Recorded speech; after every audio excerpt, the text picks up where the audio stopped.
Comscore नुसार आता isakal.com आहे देशातील नंबर 1 ची मराठी न्यूज वेबसाईट। प्रत्येक अपडेटसाठी isakal.com ला नक्की भेट द्या।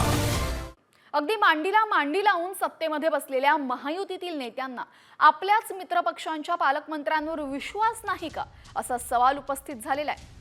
याला कारण म्हणजे राज्यातील ज्या जिल्ह्यात आपल्या पक्षाचा पालकमंत्री नाही अशा 17 जिल्ह्यांमध्ये एकनाथ शिंदेंनी संपर्क मंत्र्यांची नियुक्ती केलेली आहे। याआधी भाजपाने देखील अशाच प्रकारे संपर्क मंत्र्यांची यादी जाहीर केली होती आणि त्याचमुळे आता भाजप आणि शिंदेंच्या शिवसेनेत सर्व काही आलबेल नसल्याचं बोललं जातंय। ज्या ठिकाणी आपले पालकमंत्री नाही त्या ठिकाणी संपर्क मंत्री यापूर्वी भाजपानेही नेमले होते आणि भाजपाच्या याच खेळीनंतर शिंदेंनी सुद्धा अशाच प्रकारे नवा डाव टाकलेला आहे।